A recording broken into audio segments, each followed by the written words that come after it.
Call of Duty has come out with some pretty cool throwable toys. What's your favorite thrown weapon from the COD franchise? Hey fam, it's Hardy. And Rocky here, WolfHeartBros, bringing you part 1 of our top 10 favorite throwable devices from Modern Warfare 3. We will be covering a mix of tacticals and lethals to build our list. Starting off at number 10, Tear Gas. Superior area denial in the form of a tactical. The radius is huge and the time on field is about 5 seconds. Affected players in its range get blurred vision, cough, trigger hit markers, and can only hip fire. It even cancels out players about to use their own toy. They don't blind as well as smokes, and they don't cause as drastic of an effect as shock sticks, but the large area of effect makes up for it. The biggest drawback, however, is the short timer they have before detonation, causing them to burst in the air harmless at longer ranges. They'll also affect you, and will often cause problems if you brush the edge of the cloud. Perfect for locking halls from pushing enemies or assisting teammates in clearing a point. A preferred pick for war mode and hardpoint, excels on mostly indoor or tight maps where exits are limited, for example, Scrapyard, Skid Row, and Karachi. Thermals assist in seeing through the gas, but are not mandatory since the area gets more of a fog than a dense smoke. With all that in mind, the instant detonation and hard crowd control effects turn this tactical into Seth Rogen's wet dream. Be sure to equip the gas mask here to lessen the effects on yourself, because you will gas yourself. Next at number 9, Thermobaric Grenades. When used in tandem with something out of the launcher class, it really shines. The immediate damage and cook time drop it pretty low on the list, but having a grenade launcher, flash, or stuns and a munition box turns these weak little area denial tools into a portal to hell. EOD? Never heard of it with this nasty combo. When the fire is active, it'll give away enemies by triggering hit markers, letting you know that the baddies are danger close. These puppies work wonders on game types with heavy objective combat like hardpoint and domination. They are also great for cleaning out camper nests. Flash, thermo, then empty your launcher into a window, wastelands trenches, or just about any hardpoint. Munitions box everything back and do it again. You can cover whole lanes or deny entry to points entirely. Coming up at number 8, Shock Sticks. These are probably one of my favorite tacticals for trolling. When mixed with a high movement class like a knife or shotgun, they can turn a camper into a coward. Direct impacts are the best, causing the enemy to be forced under its effects for the full duration, which is hilarious. The effects cause the player to hold down their trigger, slows movement, and forces one hand to be fully disabled. Anything that requires 2 hands, like pumping a shotgun or cocking the bolt of a sniper, using throwables, or even reloading, is impossible while effective. Most of the time, the enemy will empty their whole clip just by walking through its field and are forced into a reload when they leave. When they hit a solid object, they stick and last a decent time, shocking anyone who enters the AoE. As an attacking weapon, they're pretty good at letting rushers force players with longer range weapons to hipfire their whole mag while you give them 5 Ds of dodgeball. But they truly shine when players are on the defense.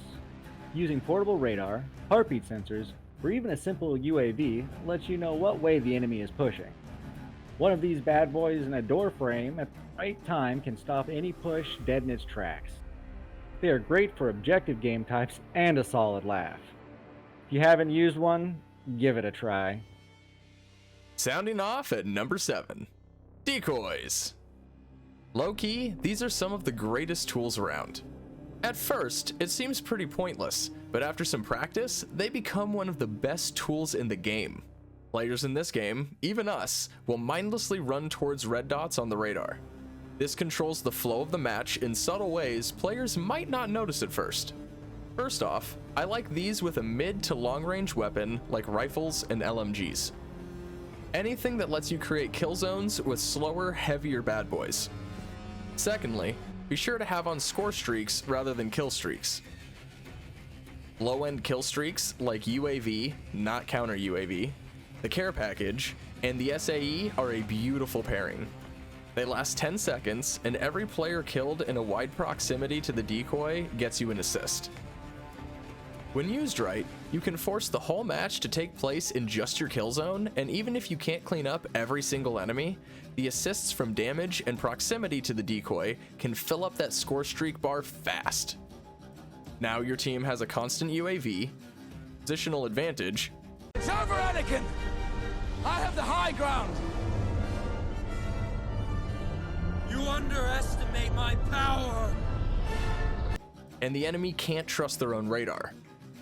Throw one or two in a building that your team is pushing when on the assault, or put them in your favorite kill box to draw in prey thinking that they're about to flank.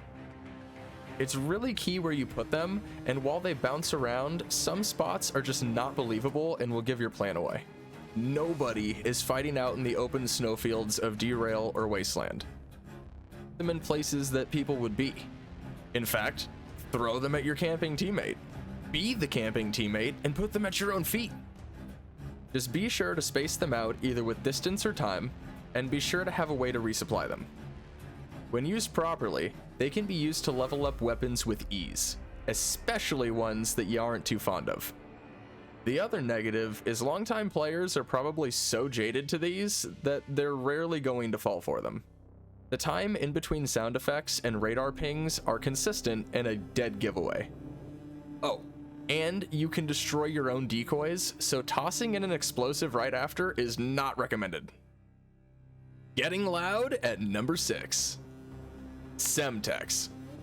I remember back in the days of Halo when plasmas were the coolest and funniest thing to happen to competitive multiplayer games. This is basically COD's version. Quick to throw, quick to blow. Sticks to anything you hit, even players. Normally, these are what I put on when I don't know what to put on. They're just well-rounded and almost always useful. They do have a much smaller range and damage than a standard nade, but the real reason we all love these is to watch someone get stuck as they duck into cover. If you're lucky, they'll bring it over to teammates to share the love. It is the hard counter to riot shields and requires the least amount of brain power while still bringing diversity to a kit. Use the debris to cover a quick push forward, or land one in the room to cause the enemy to get disoriented. Check corners, clear points, or just stick it to kill streaks like Juggernaut or Sentries. There are so many uses, and they can be on just about any kit without anyone raising an eyebrow. The drawback is they're not the best at any one thing.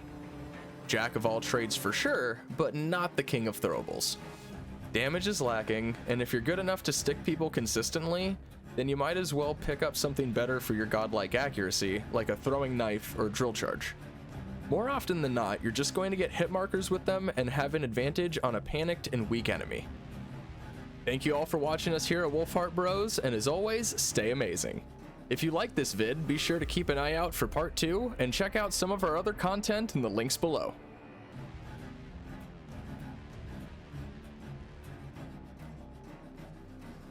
Call of Duty has come out with some pretty cool hello. Yo. Hey. And Rocky here at WolfHeartBros, bringing you part 2 of our top 10 favorite throwable fuck me. It was so good. It was so good. I was like, It was perfect. And Rocky here at WolfHeartBros, bringing you our top 10 fucking bullshit things that keep happening to me.